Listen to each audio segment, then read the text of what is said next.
Hello everyone, welcome back to my channel Klinger2. In today's video I'm going to be going over this dragon I made in Blender through this tutorial that I'll post in the comments below if you want to check them out.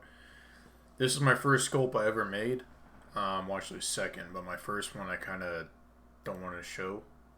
I might go back to a video later on it, but for right now I don't want to show it. But yeah, so far this is just my dragon that I made. It's pretty cool, but let's just get into it. So I'm just going to explain an overview of what kind of the steps were that I took while doing this, as far as just kind of explaining some stuff. I'm not going to go into super big detail if that's what you're looking for. So this was my reference at first. Basically, if you go to like 3 here, this is how I sculpted it. I pretty much took shapes, I morphed them in edit mode, and I basically sculpted out very basically through this. And then through sculpting, I was able to drag all these basically features, extend them, make them look roughly to what a dragon should look like, as far as, you know, the wings, the body, the head, and all that stuff. At this point, I'm pretty sure it's pretty low poly. Yeah, the body is very simplistic. The wings are kind of in depth, but not super in depth. And then the like webbing to the wings are pretty loose. They're still pretty you know, they're not high poly, and the legs are pretty low poly, and the arms are pretty low poly as well. But yeah, so this is pretty much what I have going here for the first part. And the only reason why I have this stuff is because in Blender you want to save a lot in case your app crashes, which has happened multiple times. I even double saved here, which is just to make sure that I saved it, because I really did not want to go and not save it, essentially. So I might skip some steps. So here we go. We got the first dragon sculpt. Remeasure rigged. No, so posing is last. Baked. Actually, I think, yeah, alpha goes before baked. So I'm pretty sure it's joined. So I'm going to do... Okay. Yeah, so at this point, everything's joined, if I'm not mistaken. And this is a very big step from the last step. So this is when I sculpted it. This is a very loose sculpt. This one's very high poly, if I'm not mistaken. See, it's pretty much all black. That means it's high poly.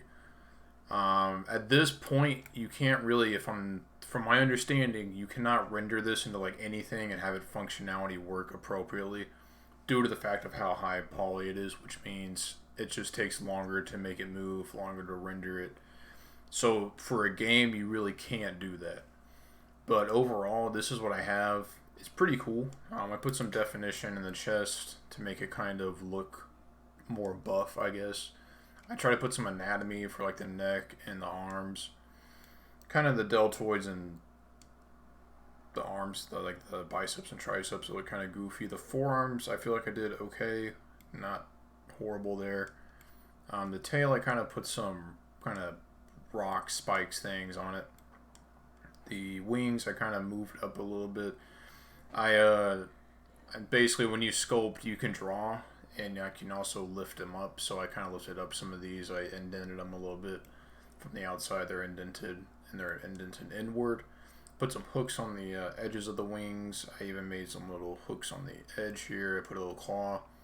And then the head, I didn't know what to do. I kind of looked at the tutorial, and I kind of just figured this is what a head looks like on a dragon after looking at references. So this is kind of what I ended up with, was something like this. In the final render, though, these little horns here, they don't actually show up in the render because I don't actually know why. I think through just the retopologizing, as well as a few other steps that you do to make it low poly, like kind of disintegrated all that. For the nails, I kind of just smushed together a little bit of the fingers, like the top finger here. Kind of just smushed it together, made a nail type shape, which is kind of cool. I did the same thing for the feet as well. I didn't really know what to do with the back, but I kind of want to make a talon. It looks really goofy hanging out, and this really didn't improve for the entire thing. But yeah, so far this is just the kind of a really basic sculpt of what it is. And that is the joined. I'm going to go to the joined 1 Blender and see what that does. Okay, so this is a more updated version. And this is when I add in a really Like, at this point, I'm pretty sure everything else in here is pretty much the same. I did add some features to the hands to make it give it kind of a bony presence here when, like, the bones are headed to the hands. I looked at kind of my hand and see how that kind of works, even though I could just look at the skeleton. But I put some bones there because I'm pretty sure so a skeleton hand works like 90% positive. Then I kind of boosted up the bones as well on the feet. I put a little bit of like a vein type thing here. I'm avoiding the face when I just come back to the sec. But this little bump here, I kind of just I don't think this is like necessary. It looks cool, so I kept it in there. I was like, okay, that's cool. I kind of did some detail to the calf muscles and the thighs and that's the thighs and the calf muscles. I don't really know what this bone is, but it stays in there for now. And then I kind of gave it some definition here, a little bit more. Now the face, I think it looks really cool at this point. I put some details on the horns, kind of make them look like they're scuffed up a little bit.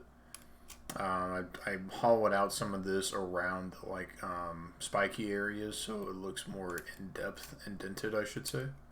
The eyes I took from crocodiles, and I think the eyes look really cool. I put this little like swoop thing here, and I put like a little design, I guess, here with coming from the eyes, so it looks really neat. And the horns here look really cool. I put the mouth in at this point. I don't know if the mouth was in the last one, but I put the mouth in at this point. I carved out the tongue and a few of there's like some small details up here as well. No one's ever going to see that, but I know it's there. And then you got some little details on the bottom horns as well. That kind of, don't know what I did there. Looks really smooshed in. I also put some little scratch marks / just kind of cheek indentions there.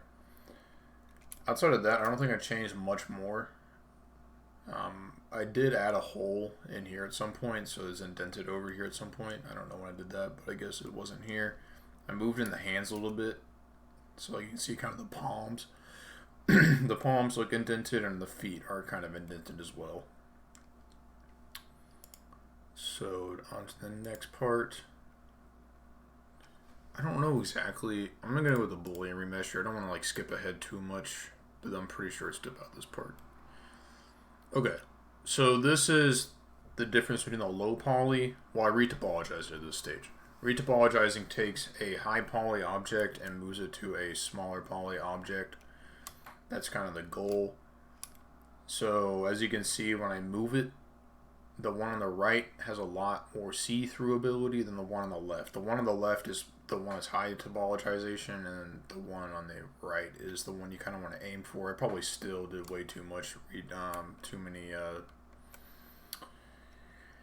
I probably left in a lot of stuff I shouldn't have. I probably should have gone lower on the retopologizing. Now that I'm looking at a lot more videos and seeing how they do their stuff, it's really low topologizing. So this is still a lot. It's just not as much as what it was. Now, with that said, the horns here, the little horns, are not there anymore. I just kind of made smaller horns, essentially. Now, I did add some small details in here. I used some texture brushes and everything like that. I kind of gave them some rough skin, scales type stuff. There's not, yeah, I even gave the wings, so you can tell I did that. And then on the bottom here, there's a little indentation. So the wings on the actual like bony parts would have like, how I thought of this was like have like kind of the scaly rough texture to it, and then the webbing would have just a normal, just like kind of veiny look to it, which is not in this version, but it'll be coming up shortly. Outside of that, I don't think much changed. There's some eyes. I mean, there's some teeth, obviously. The teeth took me a little bit to make.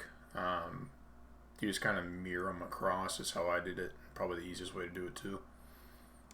And the horns are still pretty much indented. I had to redo a lot of this stuff when I basically low topologized it. I also added some definition between every single one of these spikes on his back. So in the front and back, there's kind of an indentation on it. And I put some indentions going out to the bones on the wing, which is pretty cool. I think I smoothed out. Yeah, I smoothed out the hands at this point too. So at this point, the hands are kind of smoothed out, and the feet are kind of smoothed out. In the one point, I kind of made the hands and feet have like knuckles. The claws got massively deformed in this stage, so now they're very they look like little, like almost like hooks. They don't even really look like claws. Especially like the toenails. The toenails look like a lot more like claws than like toenails. And the back one didn't come out too bad either.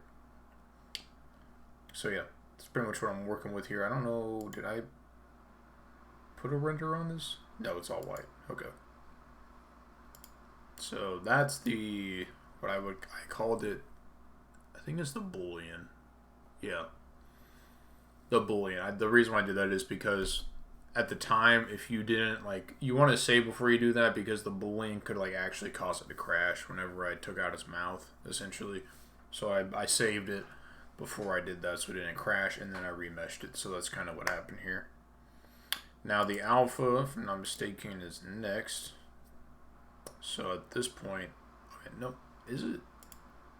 Yeah, it is. Okay, good. Because what happens is the one that is really like in depth goes into the like baking aspect, which is the one that actually has the color on it. But this one, the alpha, so the middle chest here has all that kind of same stuff going for it. At this point, I didn't add any more sculpting. This is just straight up texturing with brushes.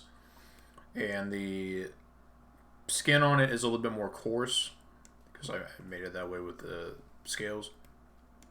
The head, I put some stuff there, put some stuff on the cheeks, and then I made the top of the spines over here be very like coarse, almost like rock like, which is what I wanted it to be. Now I did keep the bone, like the bony areas, kind of the same as like the chest and stuff, but I added a really like web texture to the webbing of this, and I put some veins on it as well. Like I said, I want them to feel kind of like bat wings a little bit because bat wings are kind of see-through and they have a lot of veins on them, so I want to put them more so the veins in the see-through part. And put some veins on his legs, put some veins on his arm, make him look very aggressive looking as far as that goes. Put scales and rough stuff all over his body to make sure that people know it's not like a super nice dragon. And I even defined its face a little bit more. I redefined its crown over here, so instead of having a just one thing that goes up, I made it kind of have a new style, kind of like a hook in the middle. I made the front horns a lot smaller, and I gave it some nostril type areas as well, as best as I could with what I knew at the time. And yeah, so these are a lot more smoother. I think they're even shorter too, but I still added some detail there. Going on the hands, it's not a whole lot more with the hands. I did add some textures and stuff to it, so it makes it kind of look more wrinkly. Same thing with the claws and the feet. But yeah, that's pretty much what's going on with this version. Next up is the baked. Yeah, bake's up next. At this point, I'm 90% sure, yep, this is whenever I started coloring it. Alright, so this is pretty much what I'm going to stick in the thumbnail, or something along these lines. It looks like a poo color, and it looks kind of gross, but if I go to rendered, no, not rendered. I think I readjusted this later because it doesn't look like this in the final render, but this is, I had some issues with this because you have to basically unwrap it and then you have to paint onto the alpha, and that's very annoying to do when you're first learning Blender or any 3D software, I'm assuming. So I had a rough time with this, let's put it that way. This is not what it looks like in the final render. I will spoil this. I'd never colored in the eyes. I think I colored in the teeth, but not the eyes, because I just gave the teeth basically a texture of the body whenever I was doing that. But essentially, the top part's supposed to be brown, like dark brown. This part's supposed to be like greenish brown-ish. That didn't turn out in the very end. And these kind of stay the same color, just get more bright as they go on. I figured out what the issue was. I don't remember exactly what it was now, but I figured out what it was then. And now it looks a lot better. Basically, the overlaying, if I'm not mistaken, was not working how it was supposed to. Or I set it up wrong. That's probably really happened, was I set it up wrong. Okay. So now we're on the rigging part. Rigging is fun. I think this part is actually one of the most easiest parts, to be honest. You just kind of stick bones in, and then you just make them similar to how like a skeleton structure of an animal would work, and then you're pretty much good to go. You can click on any of these bones and just maneuver them, and you can like move the whole like body this way. It's really neat. And the major part is you can animate / make your object move, which is the whole reason why you would do this. And just to make sure, I'm going to hide the armature, which is what the rigging is, and then I'm going to turn on the colors. Okay. So now it's a lot more bright, Might be because of the shading. I might just be completely lying. Maybe this is what it turned out in the end. But it looks, in my opinion, a little bit better. So now we'll turn on the armature again, since that's what I really want to show here. This is the rig I set up for it. For the final thing. We're going to show the posing to make a scene. So, these rocks, blender shop. This ground, blender shop. This guy, blender shop. The dragon, it's mine. And the suns are all mine. So basically everything that looks kind of cool is not from me. And then there's my dragon. Sick. Alright. So, if I turn on the render and watch my computer stroke out, it kind of shows you a little bit what I was going for here. It's very dark. I'm not for sure why that is, but if I turn on this, the light should come on. There we go. Okay. The lights are on, so I pose this dragon in a way that from the camera, which is over here, I can click on 0. It looks like the dragon's like attacking the dude, and the dude's trying to like fight the dragon. That's like my whole goal with this scene. And I think I kind of succeeded at it. My first time. Pretty proud of myself, I'm not gonna lie. And yeah, so like I said, these rocks are not from me, but I textured the teeth, I think, with the rocks. I'm not for sure. I put a light source in his mouth to like light up the teeth more so than anything else. I'll just play it off like it was actually supposed to be like it was shooting a fireball, but really it was supposed to be looking at the teeth. And yeah, that's really about it. I hope you guys like this. I will do more of these in the future because I am going to make more projects. Hopefully I can make them a little bit faster than this because this is going on for quite some time. But if you guys liked it, please let me know in the comments and give me a thumbs up if you did, and have a good day. Bye.